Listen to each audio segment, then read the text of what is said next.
everybody. Welcome to Leadership in Practice. We'll go ahead and get kicked off as people continue to come in. Welcome to the third installment of our special edition of Leadership in Practice hosted by Greg. If you haven't caught the last two, that's okay. We'll kind of do a little recap, but then I'll also post it in the link if you'd like to catch up. But it is all about kind of leadership in real world environments. And Greg has been unpacking a personal trend, which has been super interesting to go through on the journey with him. So I will hand it back over to Greg and we will keep going, and I'll post prior weeks in the chat in case you'd like to catch up. Greg, over to you. Yeah, thanks, Laura. Welcome to Leadership in Practice. I think those of you I see in here, good to see Eileen, Terry, and others.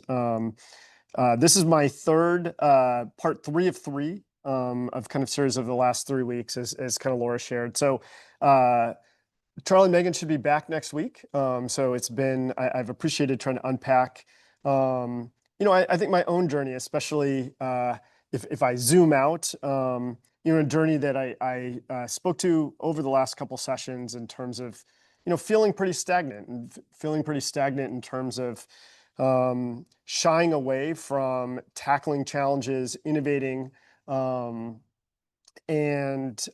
both on a personal level in terms of like my habits, my approaches in the work itself. And I think that has really changed over the last 6 months. And both on the personal front, but also I kind of shared, I think a bigger example for me of taking on a mobile app development for Perks at Work, which was not a new idea, but something that had really challenged me. It challenged me to get into it. It felt almost impossible for all the things we had going on to be able to build that, and ended up committing to it. Worked with a small team. And launched that beginning of April for kind of the full launch. And Charlie and Megan had asked me to kind of unpack what had changed for me. And this has been kind of the culmination perhaps of a 3-part series. And so this builds a little bit on it just for some of these kind of quotes that I think had resonated with me, but that first one of "it takes half your life before you discover life" is a do-it-yourself project, and that notion of ownership, high agency, was something that I really had a challenge with myself, and I think take a really hard look of, even though in many cases, I run our core Perks at Work business, but really putting myself in how many places I was stopping short of truly being an owner.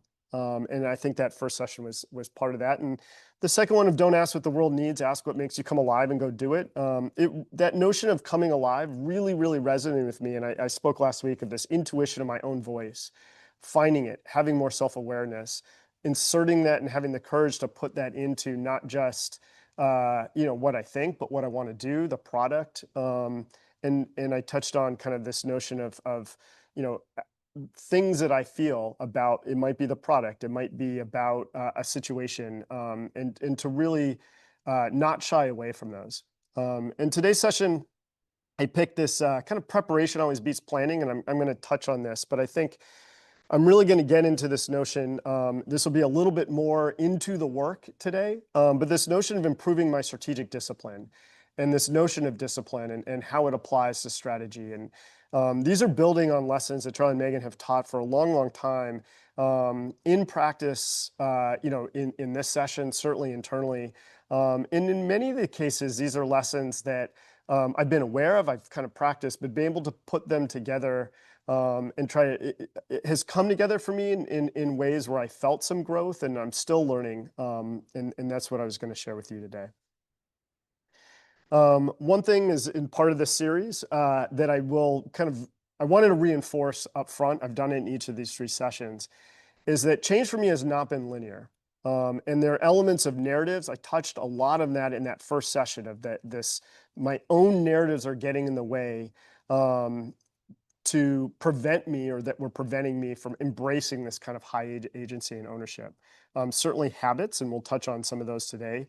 Coaching, which has been consistent, but I think I've leaned into the coaching, and I've been very fortunate that that's been a part of it. The team, and that mobile app's a very good example of I could not have done that by myself. And I think I've learned to kind of appreciate, I'm learning to appreciate the aspects of my role in the team and how I'm interacting with others. The mission, it's a big part of I think what has dialing up the mission that I was taking on, dialing up what I wanted to do that scared me to do it. And I didn't know if we could do it, how I could do it. I think in many ways provoked me to really want to work on myself and to change some of my habits and rituals because it felt like there was no way I was going to be able to achieve it without it. And also things that I dialed down. So today I'm going to touch on the building momentum. Just a short recap. If you weren't in the last couple sessions, I just have one page, but this first one was around getting my mindset right. So as I mentioned, kind of dialing up my agency to prepare for what I call this battle of innovation, a term I'll continue to refer to today. But this notion of hard mode, this kind of mental model that which I really liked, of this kind of game mode of easy, normal, hard, and insane. And often it's like I'd want to sign up for hard mode challenges, hard problems that I go after.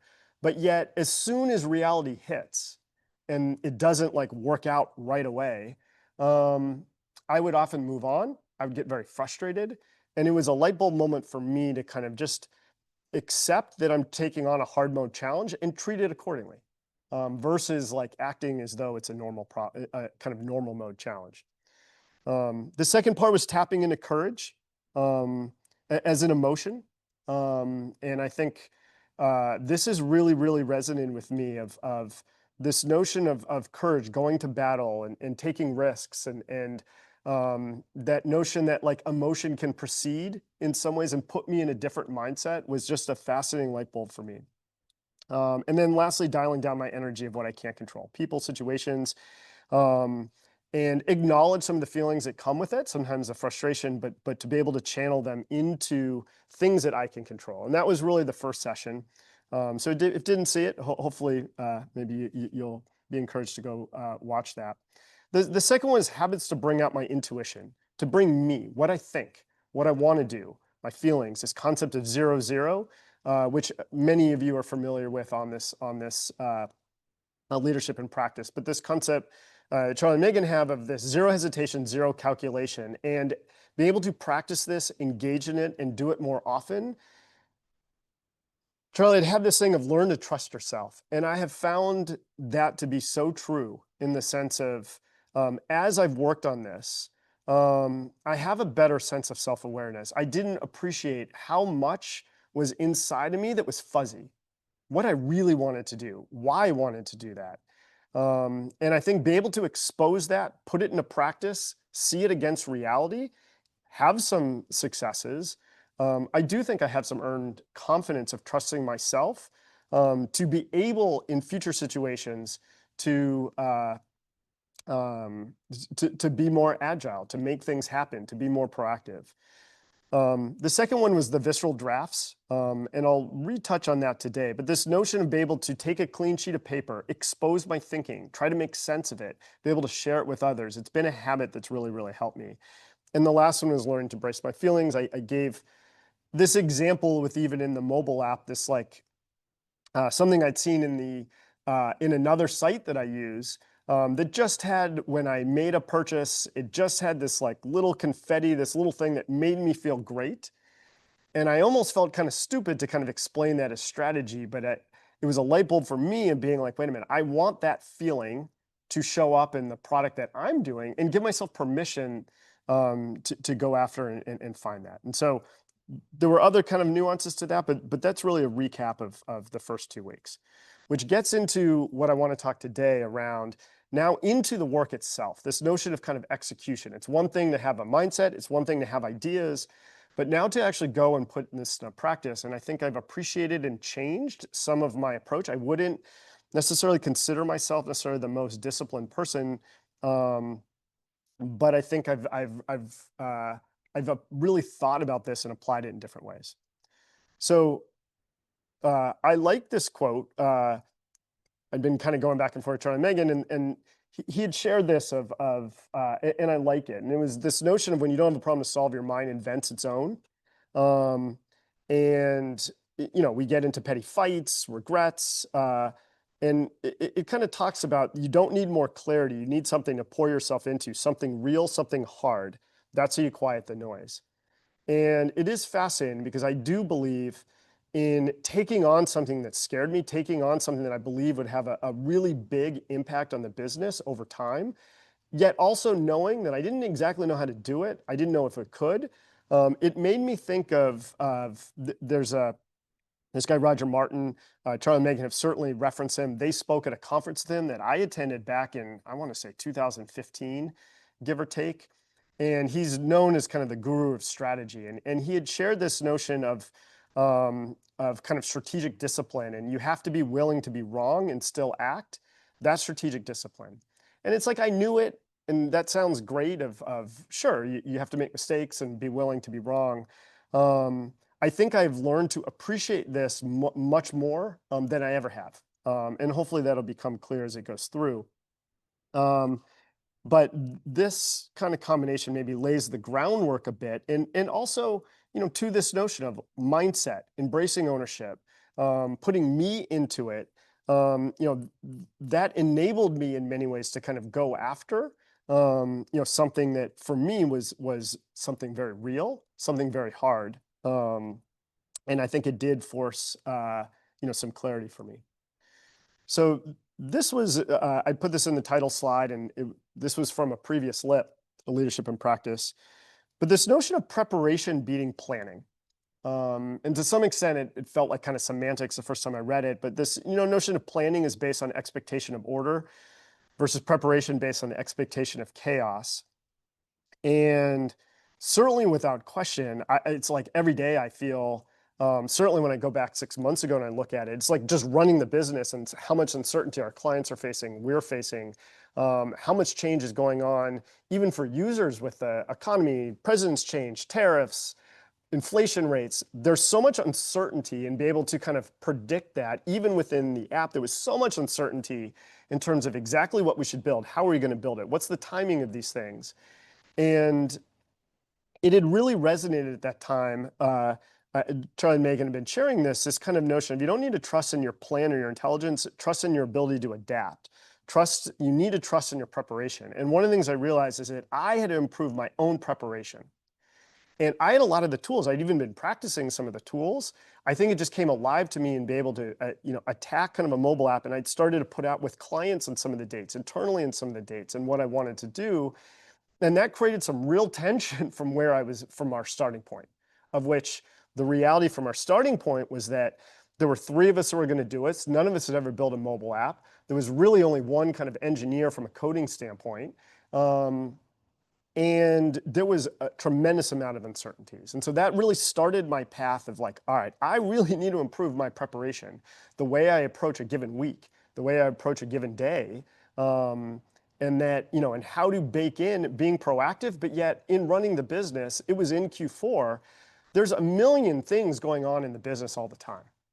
And so to me, this really resonated and made me, I think about this and the habits more seriously. And so I thought I'd start with this because what I'm going to talk with over the next few slides are things I shared last week in terms of visceral drafts. I'm going to share this kind of habit I've been doing of this 1 week, 1 month, 3 month kind of laying things out. I'm going to talk about this concept of 1-1-all. A lot of these are not new concepts. I mean, at NextJump, we've been doing them. But I wanted to start with this because just doing the tools, I don't think will work. Or at least not well enough. And so in this kind of preparing, I put this notion of, on one hand, where do I want to go? And I put first, where do I want to go? And it should be real language. And I'm going to show an example of the mobile app, but this could be on everything. And I'll use some examples. I've been working with Weiwei. For those who don't know Weiwei, kind of an engineer, we work on the mobile app together, but there's another big project for us in our Perks of Work business, which is a very back-end project, which is basically moving all of our network computers, their physical, into a private cloud. And that is a project that is risk if we don't do it and risk when we do it. And it's very challenging to navigate. And there's an element of what does this mean? And I'm trying to unpack and in some ways kind of work with Weiwei on that as well. So I'll bring some of those references. So where do I want to go? And then that's balanced with the reality today. Where are we now? And so on some level, we've talked about it V1 and you have VX and there's cloudy in the middle, all true. But one of the things I've realized is the more you do with details in where I want to go, there's pluses and minuses to that. And so, and again, I'll use some examples, but the pluses is you get more details, not the details of how I get there, but what it really looks like. What does it mean when I get there? What does it mean for a mobile app that I want to win? As you get more details, I found on the plus side, it's really motivating. It's motivating because you're like excited to get there. And I think it's an important step. I think it's an important step because the battle to get there is hard and you need motivation. And I think I touch about courage reps and other things, but to me, that's important. But here's the other part that it does that creates a challenge is it creates more tension. The stronger and the more kind of where you want to go, that's a farther away from reality today, it creates a tension because you're like, I don't know how we're going to get there. That feels maybe even impossible. And so there's an element in there that I have learned, and I think one of the things, learning to embrace that tension versus like staying frustrated or actively trying to get rid of it.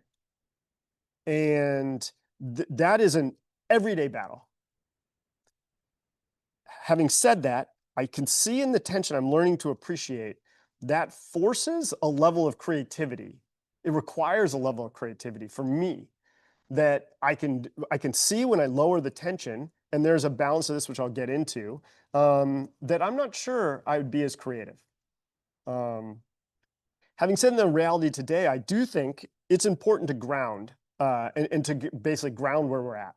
So I'm going to go through that.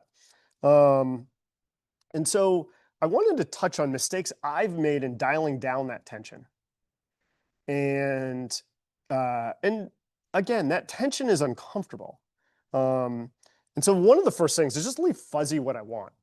I don't expose it. It's like I just want a mobile app. And I was giving this feedback I don't know if Vaishali's on here, but she was we have a 5-star program, which is like our kind of premium kind of reward program for users on Perks at Work. And just as an example, and I'd given her some feedback, I kind of like at a high level. She was like, Amex and Visa, their highest things, like make me feel special. And so that's cool. But then like I was like, just dig a little bit deeper. What do you mean by that? What do you mean by feeling special? Is it something they specifically do? And so there's an element in there, the fuzzier we leave it, we dial down that tension. The more real it is, and I am exposing it, I'm talking about it, I'm trying to find what's really motivating to me and exciting to me, it does increase the tension. The second piece is mapping out the game plan of all the steps. And so this to me is like what I think of when I think of the planning versus the preparation. But, and again, I've done this. And there's an element of I'll just use the mobile app. There were at least 14 major buckets we needed to do for the mobile app. Things like the authentication system, things like OneCart, things like search, things like getting the offer set up for it. And, one approach could be, okay, I have roughly, I'm just making this up, roughly 14 weeks before I want to get going. And I'm going to chop, and here's my game plan of every week. I'm going to get one of those things. I will feel good in the moment. It will lower my tension because I've now provided some clarity of here's the next 14 weeks and what that looks like. But what I found is that is actually quite dangerous. And in fact, I lose my alertness. I lose some of that tension, but I lose the room and opportunity for creativity because there are thousands of forks along the way. The third piece is never challenged with reality. And so in short, I just don't get started. So I talk about mobile. I talked about mobile for years that we wanted to get to it. And I talked to it of like, we'll just, it's like not quite there, but I'm almost ready. And I never get started. And so we'll touch on that because I do think there's an element of be able to get started and get very early reality checks in the market in the sense of, and so market is, could be customers, it could be another person in the team, but ideally it's challenged with the reality to sharpen along the way. And the fourth one is I don't consider time. And so what do I mean by that? All right, well, I'm going to do a mobile app, but I don't put a date. I don't put any notion of time. It's just, I'm going to get to it at some point. And I've certainly played, I can see in others, it's like, 6 months from now, a year from now, but I'm not serious and I'm not using a specific date. And once you put in time, it does increase the tension between the reality today and where you want to go. The shorter amount of time, it really does. Now, there's a balance here in the sense of there are some people, I think Weiwei is an example of one, where Weiwei has courage. He'll go after certain things, but he can be unrealistic on that time or put almost too much tension on it.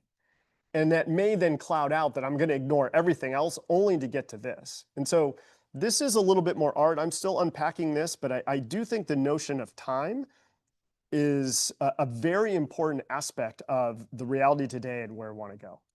And it sharpens it. So to that point, I'm going to touch on 3 things, kind of a setup, prioritization, trade-offs, and approach. So I'm going to go through kind of this notion of what I find helpful of this lay of the land versus where I want to go in this kind of visceral draft. So I can be pretty specific and walk through like what I have done. The second piece is this 1 week, 1 month, and 3 month. There are other aspects of this. The calendar, we use a framework called CABS, which is a prioritization of kind of CAB, and walls, all things that I have done in the past and how I apply it to that. And then lastly, of this 1-1-all approach, which we've talked about forever. I don't think I fully kind of appreciated it and fully, in some ways, kind of gotten it in ways that I think that I have started to. So those are the 3 things I was going to go through. So the first one is this kind of lay of the land and then where I want to go and why it matters. And so, and I will say this is an iterative process. This is not like a do it once and then you're done. So this is what I did. So these are just examples of the mobile side. It wasn't one thing, but I put little snippets of kind of very real things that motivated me first. Then I think hopefully, and I had to get a challenge, motivated Weiwei and Richie, and I shared that with the team and others. But it did start with me. So I'll give some examples. One of the very first things when we were doing this, I shared last week in terms of that, the little confetti thing. But I'd seen this notion of this, it was for Crumble. It was a free cookie in another app that you get by going with your mobile phone. And I loved it. One, I have a Crumble cookie. I don't know if you're familiar with Crumble cookies, but they make way too expensive cookies, but they're delicious. And my kids love them. So we'll walk down and get a Crumble cookie. And I was like, oh God, I love that as a representation for me of what I would love to do in Perks at Work that would feel kind of silly in the regular site of like, how would you even redeem it? And I love that concept. I love that Perks at Work, I could get something just free for it. And it was interesting. So we mocked it up. We called it a free chocolate chip cookie, and then we changed it to Crumble in the prototype before we even built one. And I immediately reached out to Crumble, of which they didn't get back to me. And maybe now that we can pull this back, but that was stuck in my head. And while we didn't actually do Crumble itself, it really did motivate me, as a concept for the mobile app. I also put this movie ticket, which we have movies, and it made me think of this $5 movie ticket. It just made me think about, God, we can do this in the app. And I wasn't sure how. I wasn't sure how the budget would, and we'd fund that. Can you just, sorry, just some noise back here. I had another one of this, like I looked through the top charts of different shopping apps. And Capital One was, I don't think it was one at the time. I took this the other day, but we had this up on our walls. We were looking at others. And I remember looking at Capital One and being like, you know what? Like, I actually think we can develop a better proposition to a user and give them more value than Capital One. Now, Capital One brings other resources and other things. So it wasn't even that like, oh, I want to be number one, but it gave me confidence. It gave me motivation that we could build something with the assets that we have within Perks at Work that would be more valuable to customers. Now, I might be wrong, but that was motivating to me. I had also done this thing of like, so those at Next Jumper maybe remember this, but like in the summer of last year, we'd have this kind of in overall business one, because the mobile app's just one piece of it. I had put for Perks at Work that there's certain expectations I think customers have that I have that I want to deliver on. The price, you get better pricing for being an employee. I put this notion of don't waste my effing time. And that I think there's a piece of, for all of us, that we're just busier. I have less tolerance when something wastes my time. And then, I want to feel special. And I'd put two frowny faces on this don't waste my effing time.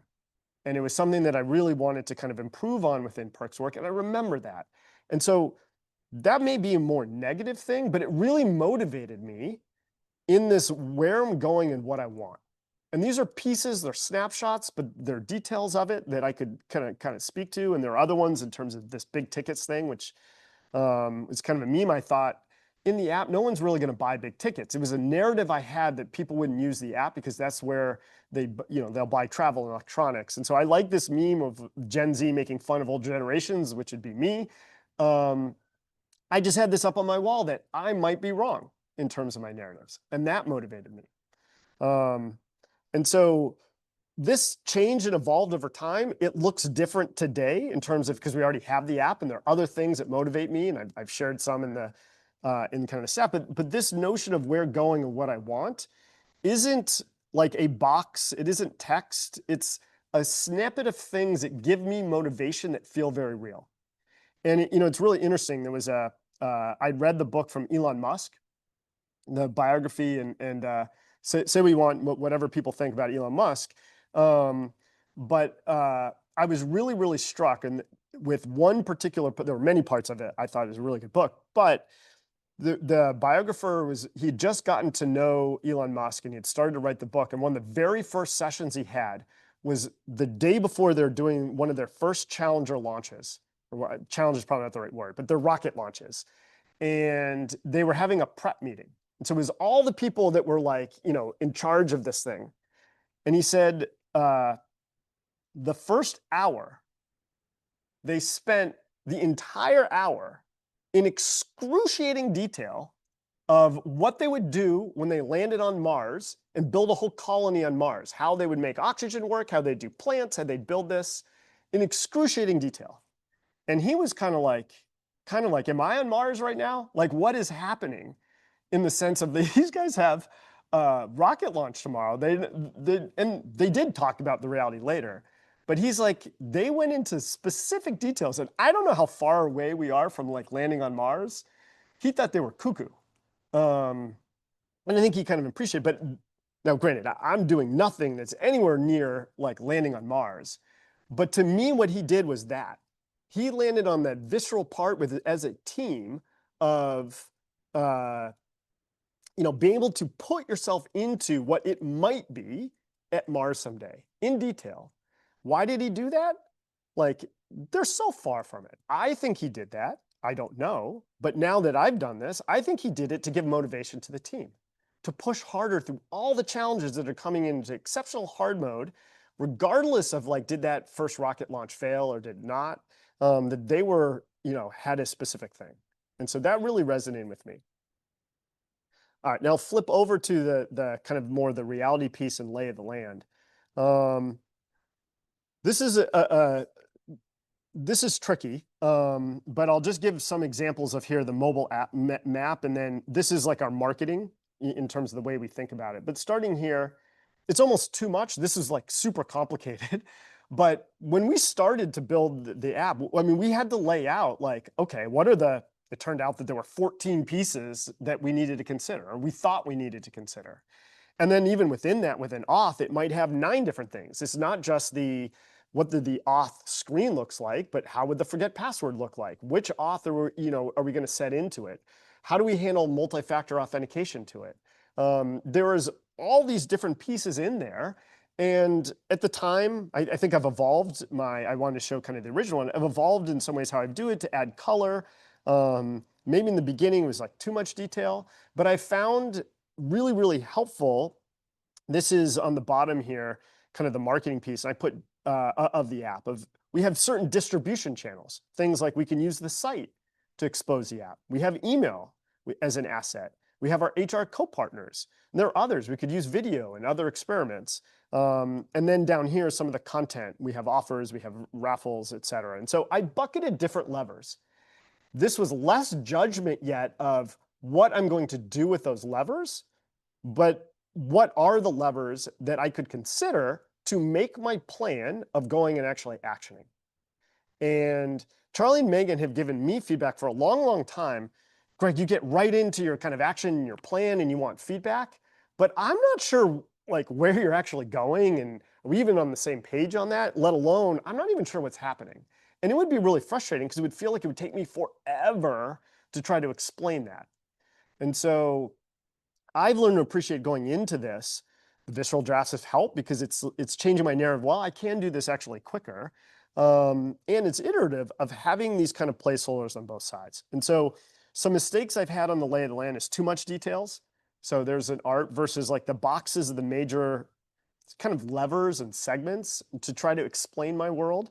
So that notion of kind of organizing, I think, takes some practice. It's taken me practice.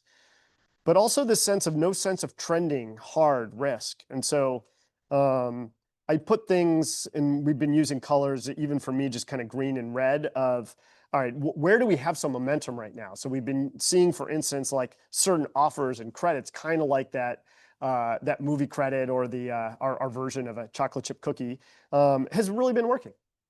It's been getting and leading to downloads. And so that's where I put a green box in there. And then there's certain parts in the red we've been struggling with. Some of the site pieces have just been going slower. So that's just a signal for me of like, and be able to kind of explain that lay of the land. Now, as I go into it, I have a sense of where I'm going with some specific examples. I have a better sense and can explain it, and we can have an honest conversation around what's actually happening today. I then move into part two. And so admittedly on the mobile app, which is kind of my top initiative, this is much more comprehensive. I do much smaller versions in other parts of my priorities of priority B and A, 2, priority 3, et cetera. So I've been calling it the 1 week, 1 month, 3 month. Said another way, it's kind of like now versus later, but a little bit more specifics on it. So I'm actually starting out at least 1 month into kind of the 3 months. And I'm really only doing this with a new clean sheet of paper once a month. So once a month, I will look at, so this was one we did, I think it was, end of April. So this is up on our wall here. And again, this is the actual sheet. So it's more for Richie and Wei and I. So I appreciate it's a bit messy. And what I started with some boxes of things that I want to do out 6 months and 3 months. So for instance, I want a mobile app out in the UK, 1 cart in terms of in travel, which is a big part.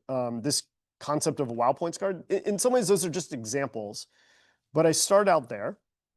I also bring in the strategic calendar. So there's certain dates that we have in Perks at Work where we might, like this week, we're doing a summer kickoff event. We have like a 5-star, so it's a big traffic window. This is one that I think we could have done better, but like knowing that as a date, that may adjust things that I'm doing in a given week.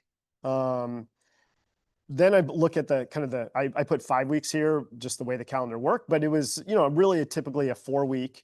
And one of the things you'll notice, I put a very specific day. So I don't just put out like June or August. I'm putting a very specific day. And in my head, I'm thinking, okay, on that day, then this is what I would like to have out. And we start to put in A's. So if we don't get to all 4, here are the 2 things that are the kind of the top things I want to commit. But to me, this has been really, really helpful. And then in a given week, which I'll get to this 1 week out list, in a given week, we'll review it. Are we on track? Are we not? Did something happen in that week that like, changed our point of view of like maybe something blew up or something was reality is proven a heck of a lot harder. Say in the mobile app, we can't get which is happening. It's been a lot harder to get the Apple Store, so we're behind on alpha. Okay, if we're behind on alpha, which is showing the initial client, does that impact the initial date we have of uh, uh, June 2nd for the beta app? And it might. And that considers that's like I didn't plan on that, but there's an element of that's the data points that have come back in the reality. So that to me is part one. I then write on it in a given week. At the end of the 4 weeks or the 1 month, in this case, we'll do it for 6/2. We will review this sheet and then do a whole new one. I just start from scratch. And that's been really helpful for me to like, not be, things have changed. This is a full kind of debate where maybe we dial down some, maybe we have new ones come into it. That's evolved in terms of, can we as a team in the asset, can we dial up our mission? Should we dial it down? That's a more deliberate one once a month. So then I get into the per week. So in this case here, we talk about what we want to get done at the biggest levels in a week. But we get very specific. And so this is a sheet we have of, we review the previous week and you can see here, done, held off. And again, others will do this, but this is just kind of the sequence that I think has been really, really helpful. And we then come up with a clean one for the week. And we've been finding we have anywhere from 40 to 50. And so just to give a perspective, so one of them, like here's just like One Cart with Look Cinemas. It's a new One Cart. It's a movie chain that we brought in. V2 just meant we want to get the updated version out in market and released to clients, shipped. So this notion of what can we ship by the end of the week? What I mean by ship is that it's out for the reality to give a check. Now that reality might be, in this case, customers. That reality might be just the three of us, like can now have more clarity of like what we need to do. So an example of like, we're doing a card linked offer product and we're changing the way we do that operationally. That's something that's in our 3-month out project.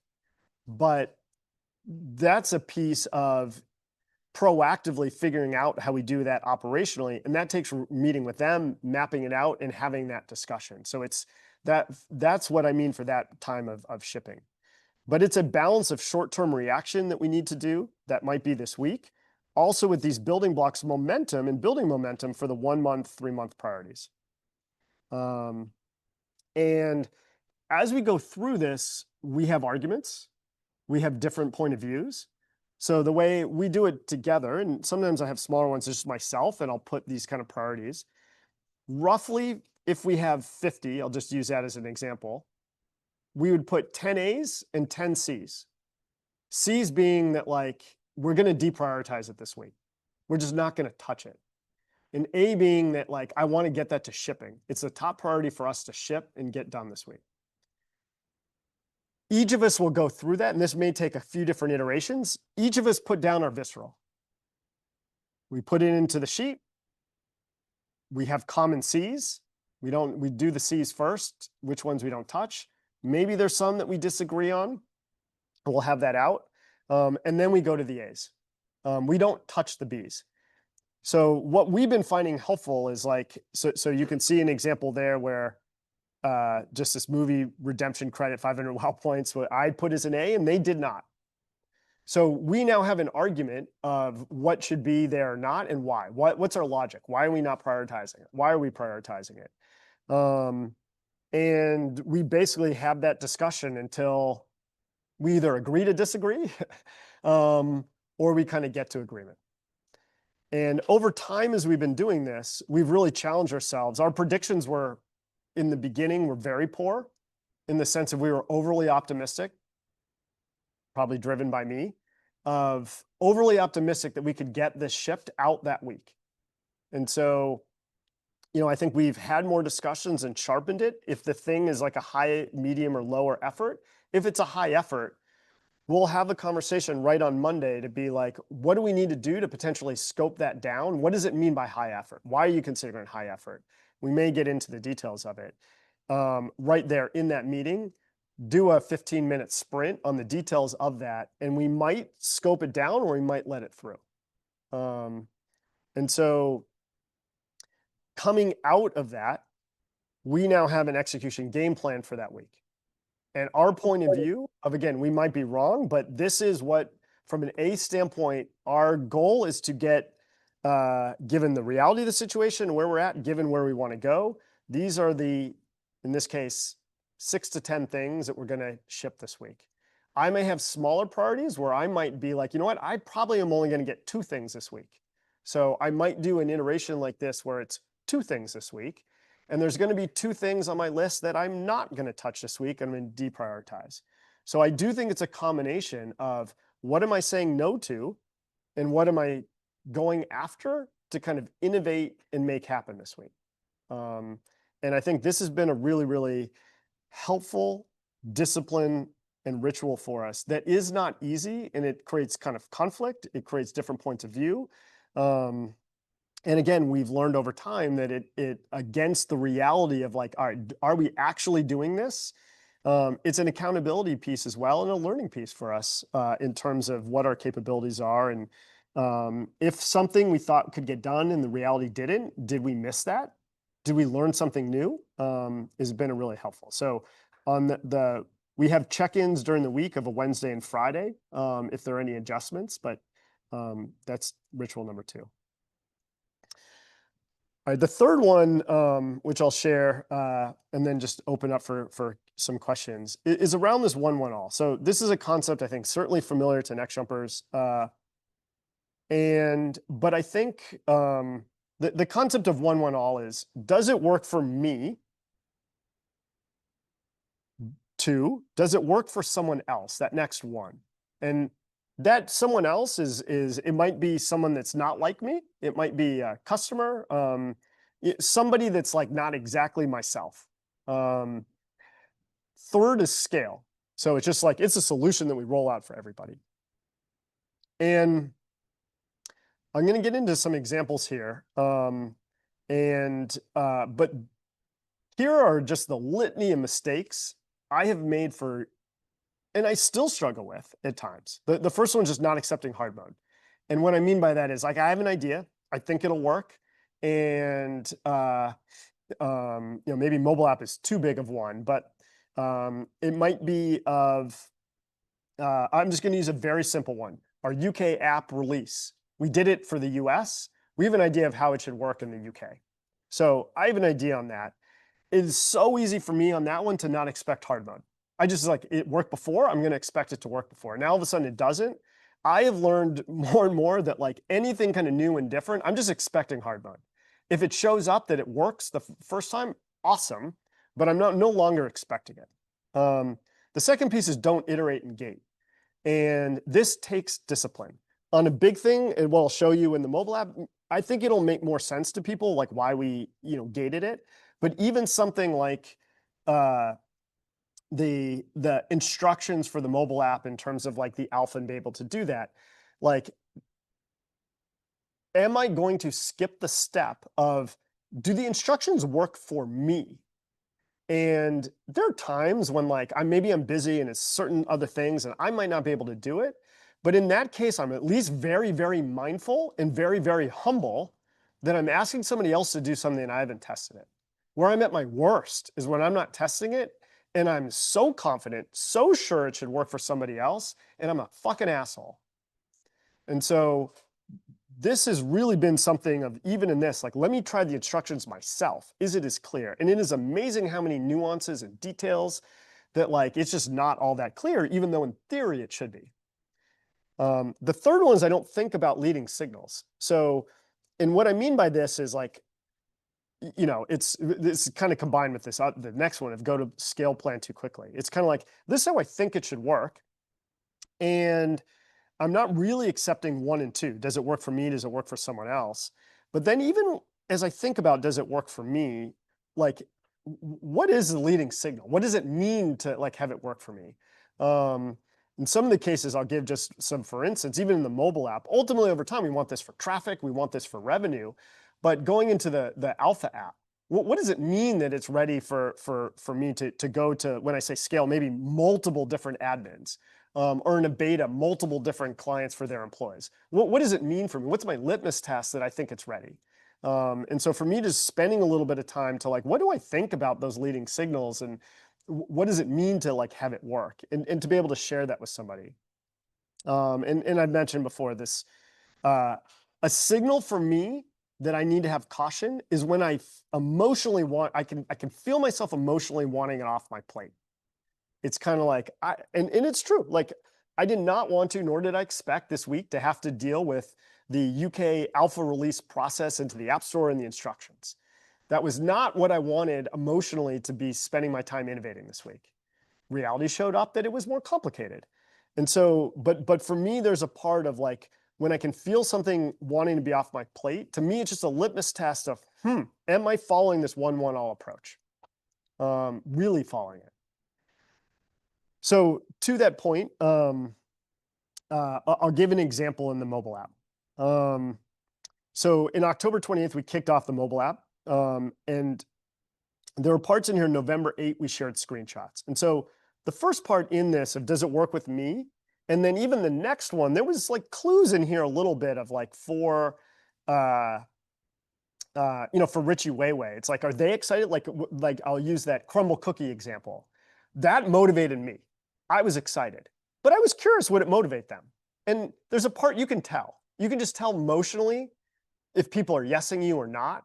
And it's to look for those clues, and also to be curious. Like, if it wasn't, then why? Why didn't? And they might be like, I don't like cookies. Okay, well, that's very different than, I don't think our app should be like this because I think we should have big tickets, for instance.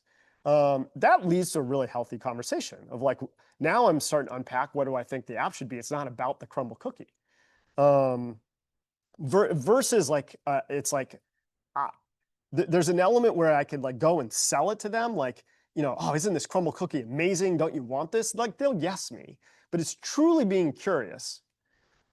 Having said that, I'm going to give you an example. When I went November 8th with Google, Google was the first admin, and it scared me because I was like, we were trying to get the prototype so you could actually felt like an app, and we weren't there yet. So we mostly showed kind of like mocks of the thing. And she said, and so to me, that was an example of one. I hadn't shared it with any other admins, and it wouldn't have been my ideal first customer because Google's like, I had my own head that they're obviously very technically savvy. So I was like, oh God, they're going to have so many strong opinions about the mobile app. But it was in person. I was there. And so I took the shot. And she went through it, and she was, on some level, she was like, oh, this is great. Like, employees really want mobile app. But she said something it's kind of as we're going in there. She's like, I think our employees will really love this. And I said, I noticed that you said employees, not you. And because employees meant scale. I was curious what she would do, and not as like an admin, but curious as like a user. And so, and her response was, well, like I don't really make a lot of these. I don't really shop too much on my phone.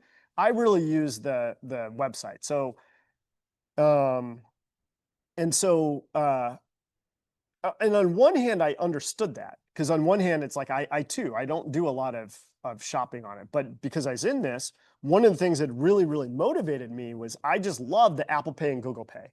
I love that feeling on a mobile phone when I just click those little two buttons and it like just boom, it works. I love it.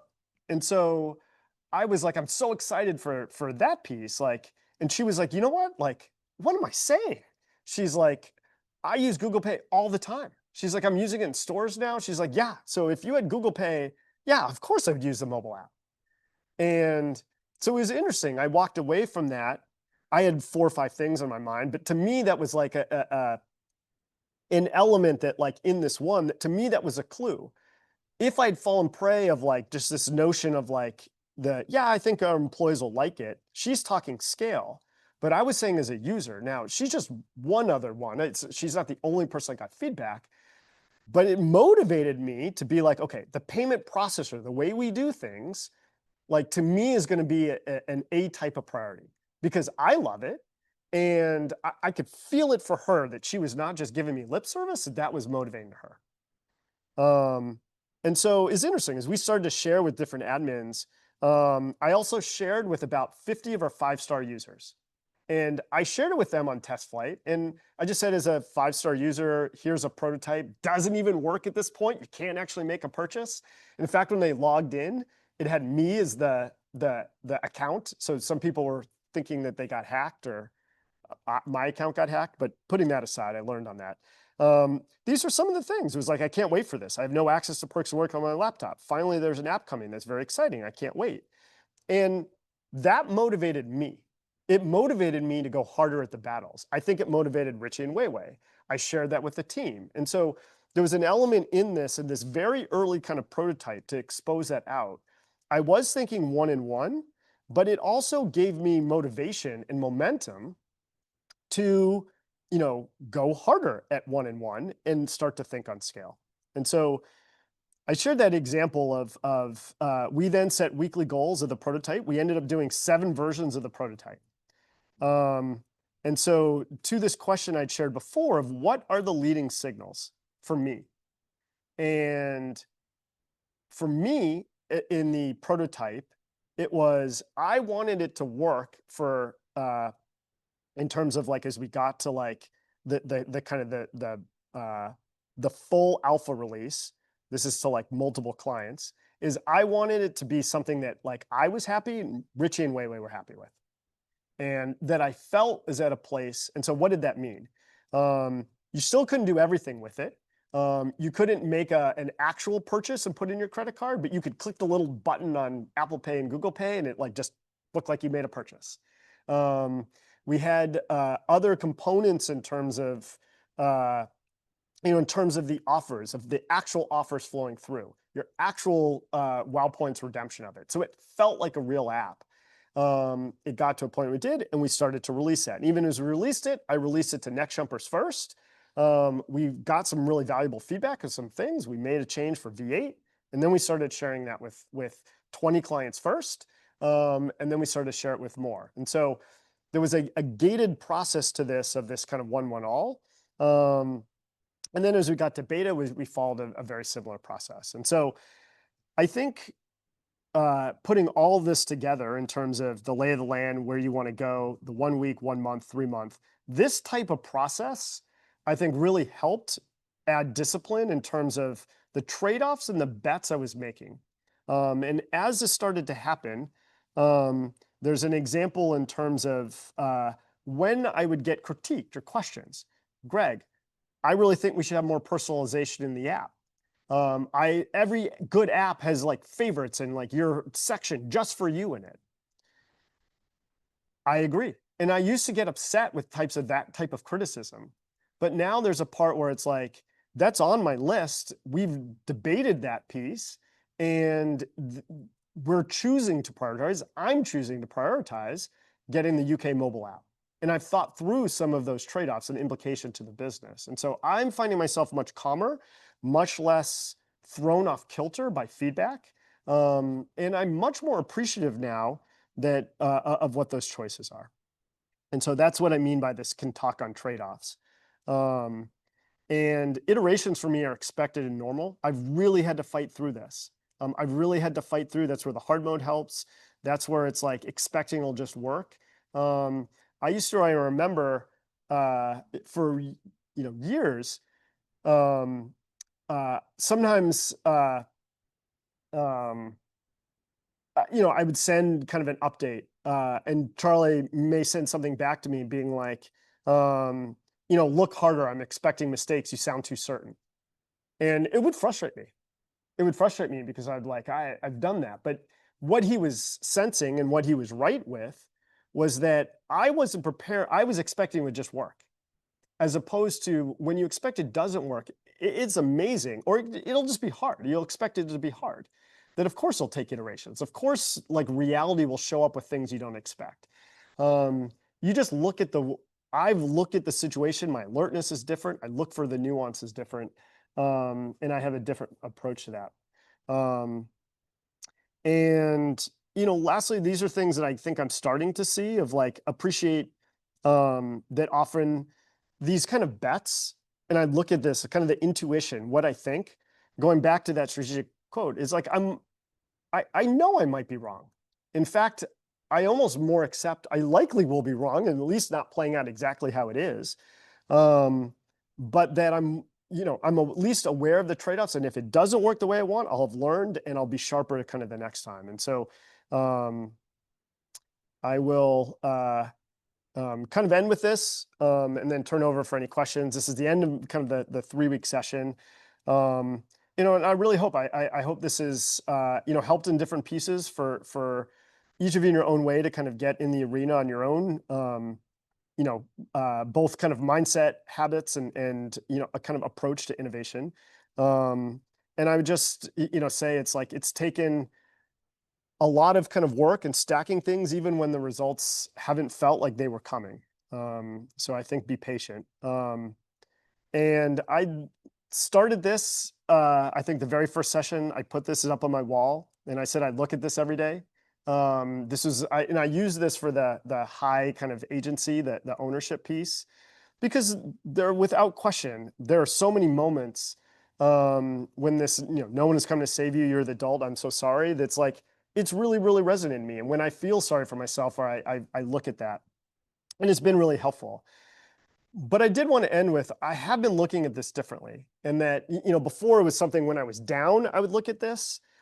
And now I look at it a bit more, maybe I'm feeling like I've earned some confidence in that I've been able to actually be more of the adult in more situations when I'm uncertain, when I feel scared, that I really look at that green one so much more now. And it's a motivator for me of like, put adult, owner, leader, in whatever kind of capacity that's motivating for me to, like, now that I've taken some baby steps in some ways in my kind of journey, to be able to do this more consistently at a higher level is actually a motivator for me. So with that, I'll turn over to anyone that has any questions. Hey, Greg, this is Olivia. Can you hear me? I can.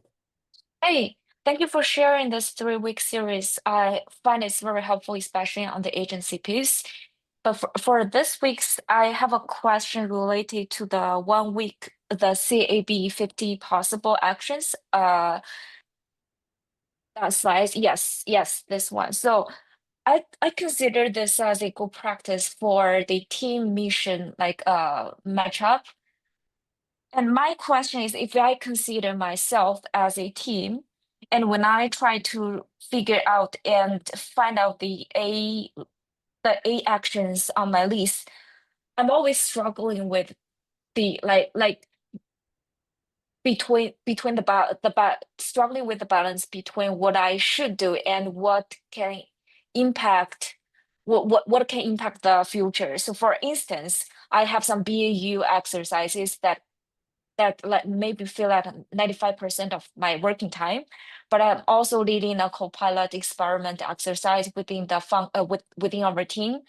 For that, I feel like most of the time I'm just struggling with finish up the BAU exercise, but have Mhm. no time to do the real work that I really excited about and which I think might change the team efficiency in the long term. So in this case, Yeah. yeah, yes. So It- I'm it- always struggling with it and I feel like, oh my God, this is not what I want to do, but I need to finish this BOU access before I can doing what I really want to do. Totally. So I think that's at the heart of, and it's something that like to me almost defined one element of both practice and narrative that I struggled with for just a long, long time, which is such a big one of I have so many things to do in a given week Hmm. that just in running the business, how do I have time to like do anything proactive and innovative? Yeah. Um, and so, and that's both a strong narrative, but also there is a reality. There's a lot on the plate during the week. So it's an excellent question. So I do think there's an element of the more I sharpened where I want to go, and I gave myself permission that like I don't have to have the answers yet of like how exactly I'm going to do and the timing of that, but also then the reality of the day. And so I would say that most people that I work with don't put, and this takes courage, it takes visceral drafts, it takes iterations, but I feel that we leave this too fuzzy. So when I hear that a little bit of that I would suspect being able to sharpen and giving yourself some time early in the week or just some iterations on that part would help. I then do think the 3 month and the 5 week is a part that's helpful because you have a little bit and like that meetings of the week, won't, when you think out 3 months of what you'd like to accomplish, that probably won't be on that list. But having said that, I'll give you an example, maybe in a different world. So one of my other initiatives is strengthening our merchant system, both from a negotiation standpoint as well as like operationally. And I believe I have an absolute gap between where I want to go and reality. And so for sake of time, I won't get into the specifics of it, but it's also not my top priority. So in a given week, I have my own sheets that are like that. I might have 6 things, and it's less for, say, Nicole or the merchant team per se, but it's 6 things that I am considering doing this week. And I will just write down a C and a C and an A and an A. Now, for instance, I had a meeting this week with a particular merchant, and that's just something on my list. I felt I needed to do it, and on the surface, it has nothing to do with necessarily where I want to go. But because where I want to go is like on my list and I have that kind of thought out and I have it, I thought of 2 to 3 in this kind of tension piece, 2 to 3 ways I could approach that meeting to get more insight about where I wanted to go. So I had the meeting because I needed to have the meeting and it was a short-term thing I needed to do and it could help with some short-term revenue. But I also learned and I used that opportunity in that meeting that I was already having to actually move forward on some of the things in my 1 month and 3 month. And so that's where I think a lot of the tension comes from. And that's where some of the trade-offs come from of, are there ways we can do it faster? Are there ways I can bend it towards my bigger thing? That I think this discipline and process has helped me be more creative in many ways in the little things. Thank you, Greg. Hey, Greg, while you're on this slide, how long do you guys spend on this exercise? Like, to me, it's like, seems like the first time you did it, it might be like really, really long, but then I could see perhaps over time, maybe it's speeding up, but do you cut it off? Like, I feel like I could go on forever and then that would be like not good either. Yeah. So when we first started, so I showed you some of the dates on this as kind of a team. We actually did not do this part on the right. And so we had like, okay, we wanted the alpha by this date and there were certain blocks for this thing. And we would get together and kind of have like a loose discussion of like what we wanted to do. And one of the things that I started to observe is that we were, one, constantly late. We were overly ambitious for what we wanted to do. And we weren't hitting kind of the reality of things and things would pop up. And so that's when we tried it. We tried it for 3 weeks. And you're right. In the very beginning, it came up with 50 things on that list. And it took more. We almost spent like a full half day, I think, that very first time. But now it's less time from the list per se. It's much more time in terms of like really having the discussion of the reality. Are there any changes? What are we seeing in terms of like, feedback, the usage of things? Are there, why was it late last week? And it might be because, while we loved the FTD thing, for instance, and we thought that now all of a sudden it's popping up that there are all these people that the refunds didn't get. So we now have refunds that we realize that like in that tool, we don't have an auto refund tool. So that wasn't in our plan, but that's an example where, okay, boom, that goes on the list. And we may have a discussion of like, all right, well, can Dana handle that manually with the customer service team, or should we, consider, dialing down some of our emphasis on other things? And so, anyways, the answer, I think, Laura, to this point is that it gave us a place that, like, I didn't have to reinvent the wheel. We were captured here, and we had some accountability, but also some of this, like, this notion of time. It really does. Charlie's had a famous expression that, like, if you're not being proactive, it's like fall turns into winter, turns into spring, turns into summer, and the seasons kind of come, and you look back and nothing's really changed. And I think this is, I now have accountability in a week, accountability in a 5-week, 3 months, that really enable me to, see if we, got it done or not. The other thing that I'll just say, using that merchant example for me, this is just me, it's a lower priority. I spend maybe 30 minutes, an hour on that. So that's really myself.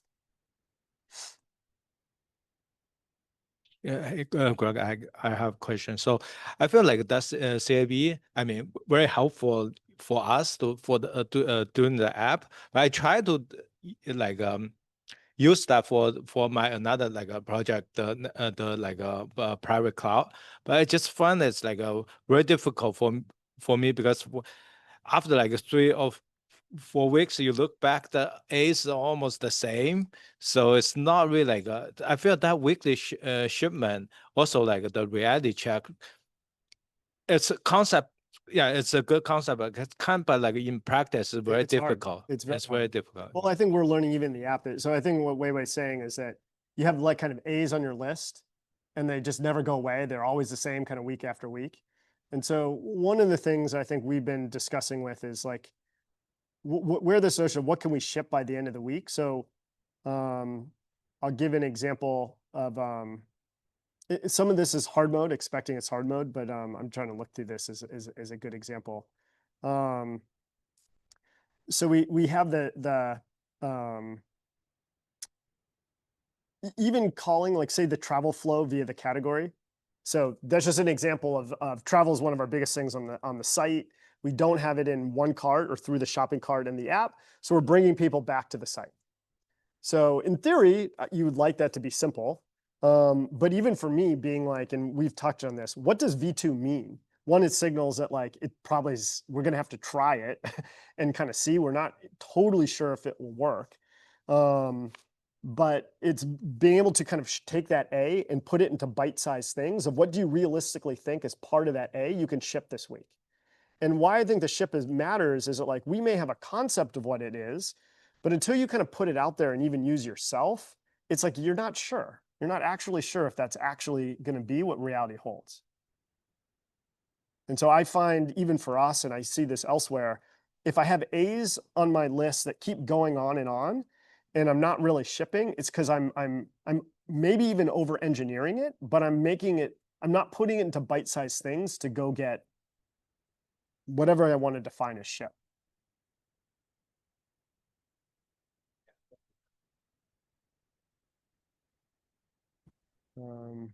Hey, Greg. We do. That's right. Sorry, forgot that. Greg Big Papa here. Not much of a question, but I did want to take an opportunity to thank you for taking the time to share this. I mean, it just reveals so many ways that you have continued to use the tools given to you to push towards your goal. That I just really I'm really grateful that you took the time to share this. Thanks, Greg.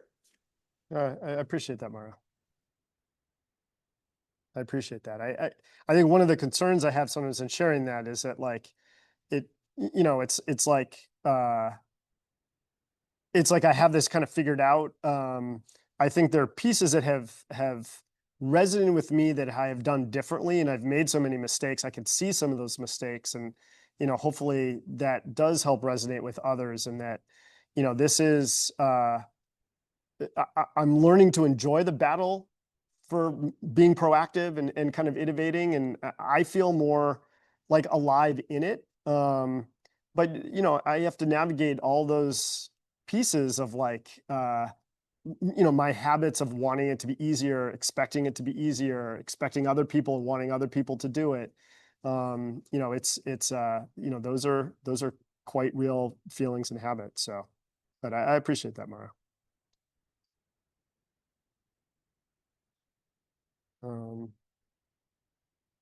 Yeah, Steve of the had kind of said like the building awareness around when I'm selling to the team versus being curious has been really big. When I've sold in the past has led to mismatch in expectations and a lot of frustrations. This is really, so I totally agree. I've done this so often it works for me and I kind of want to sell it. And there's a piece of me that kind of knows that like I'm unsure if it'll work. And so for me, it's this notion here of, and I kind of boxed it, of I think we all want to get to scale. We want to get, and when I say scale, it like it works as a product, it works as a system. It's like every, you know, it just kind of working. I've really learned that process of one and one is more complicated. It takes nuance, it takes iterations. And that, yeah, exactly. When I sell it, I'm not actually curious. I'm not actually getting kind of feedback. I'm not actually thinking of the questions of like they're different. So like, what are the ways they're maybe engaging in that? And I just and ultimately the damage is to me and the team because I get frustrated that it's like not working. It should be easier. I'm not humble with it. I'm not curious on it, and ultimately it's just not effective. So it's that one's been a hard lesson for me to accept and learn from.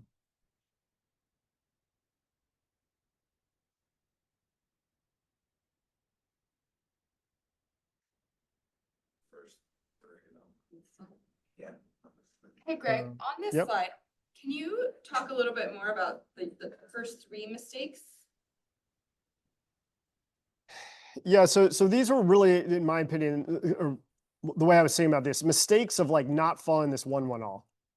And so when I meant like not accepting hard mode, expecting it'll just work. So I use the example of like the instructions to literally as simple as downloading the app for admins for alpha for the UK. Like it's kind of like that one to me feels like at the surface should be easy. Like we just did we did it for the US. I don't know why it couldn't just work in the same way. But we've not done it before. It's the first time we've done a new country. There's lots of other things. We're not in that country, so it's harder to be. And it didn't just work. And so what happens in that situation? One, I get frustrated, right? Because it's like, that's not what I thought would be. Maybe I had an easy effort. I'm feeling the time pressure because we told clients that we'd be getting them so they could give feedback in these about 20 clients. So I'm feeling the time pressure. I get frustrated. I'm not actually doing the initial work. So I get frustrated with Richie. Why can't Richie solve this? And it's boiling down to of just as a default, if I'm like, you know what, like I'm expecting in this case, it is something we have different. I'm expecting it to be, you know, hard mode, a battle. When that comes, if it was easy, it's like, great. If it's not, I'm not surprised. I'm less emotionally off guard. I have to do less emotional work. I'm more creative because I'll still feel that tension. That's what I mean by that not accepting hard mode. I'll just do a couple of these. I don't know if this is what you're getting at, Laura, but the don't iterate gate, to me, that's like an example of like wanting to go to 3 very, very quickly.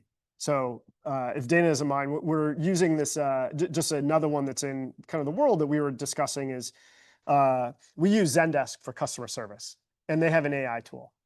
And so we want to test that. That's an example for us of being able to eventually have kind of live chat, Perks Work Concierge, like I'm very bold.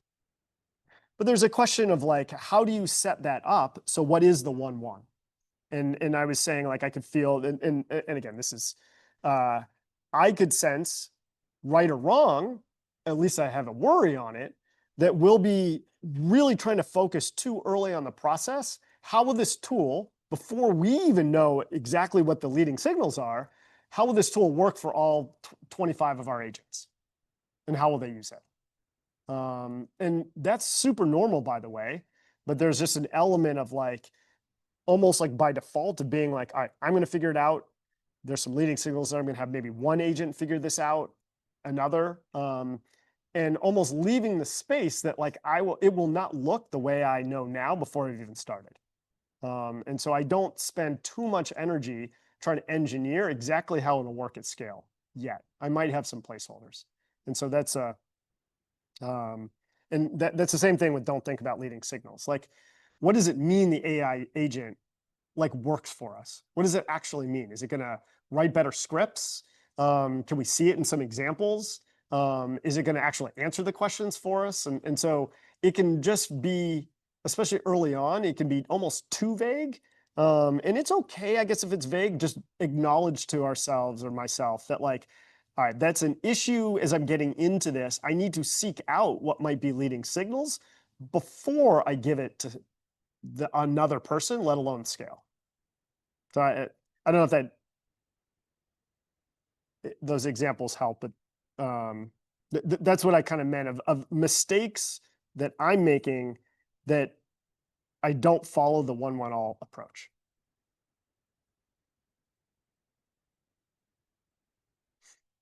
And there are always situations like, you know, if time crunch is for whatever it is, we need I can't think of a great example right now, but we're under the gun.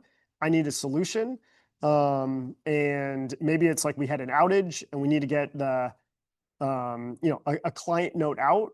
Even within that, I might write a note that I would like as an admin. I might share it to one other person, but there are times when like maybe it's like there's just no risk. It's super easy. We already know it. We've done a million of these things before. You can go right to scale. So there's clearly exceptions to this. This is mostly for, you know, being proactive, innovating, et cetera.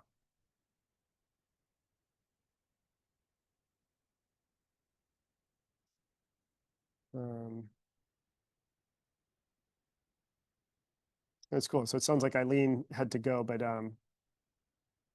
it's yeah, it's cool. Yeah, good luck to Eileen with her project. Any other last questions? We'd take one more.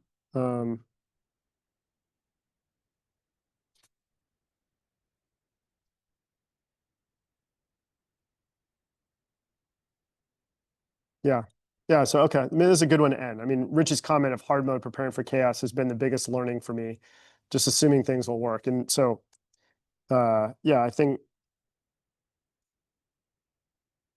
to end this here, like,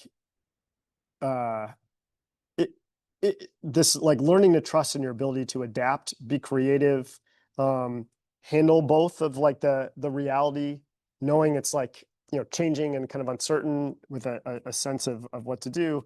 It has helped me think about what it means to be prepared, which is a different definition of, you know, I used to think it's like, well, having the game plan, be able to talk on the game plan, be able to share the game plan with everybody. It feels good and like people like it because it's like it gives certainty. And so, you know, this is more uncomfortable both individually and it's more uncomfortable as a team, but it's the skill sets that I think I'm learning to appreciate, are much more effective. So, okay, everyone, thank you. And yeah, we'll be back to regular.